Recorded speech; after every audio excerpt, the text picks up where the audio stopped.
আসসালামু আলাইকুম রহমতুল্লাহ। প্রিয় ভাই ও বোনেরা, আজ আমরা কথা বলবো এমন এক ইবাদত নিয়ে যার মাধ্যমে বান্দা সরাসরি তার রবের সাথে কথা বলে, আর তা হলো নামাজ।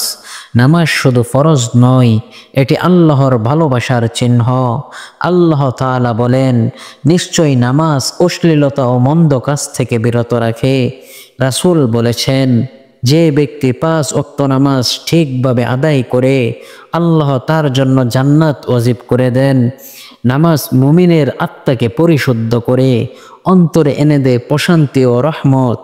আল্লাহ তাআলা বলেন, দুর্ভোগ সেই নামাজীদের জন্য যারা নামাজে গাফিল। রাসূল সাল্লাল্লাহু আলাইহি ওয়াসাল্লাম বলেছেন, নামাজ ও কুফরের মাঝে সীমা রাখা হলো নামাজ। যে নামাজ ত্যাগ করে সে কুফরের পথে চলে যায়। নামাজ ছেড়ে দিলে রিজিক সংকুচিত হয়, হৃদয়ে অন্ধকারে ডেকে যায়, আল্লাহর রহমত থেকে দূরে সরে যায় মানুষ। রাসূল বলেছেন, নামাজ আমার চোখের শীতলতা। যে নামাজ পড়ে আল্লাহ তার গুনাহ ক্ষমা করেন। যেমন গাছের পাতা ঝরে পড়ে, তেমনি নামাজে গুনাহ ঝরে যায়। নামাজ মুমিনের জন্য নূর, প্রশান্তি এবং জান্নাতের টিকিট। প্রিয় ভাই ও বোনেরা, দুনিয়ার ব্যস্ততার মাঝে নামাজ ভুলে যেও না।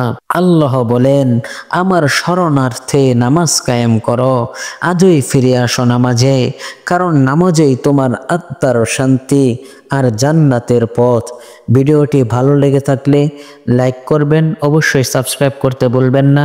এ ধরনের ইসলামিক ভিডিও পেতে চাইলে আমার চ্যানেলটি সাবস্ক্রাইব করে আমাদের সাথে থাকুন ইনশাআল্লাহ। আল্লাহ হাফেজ।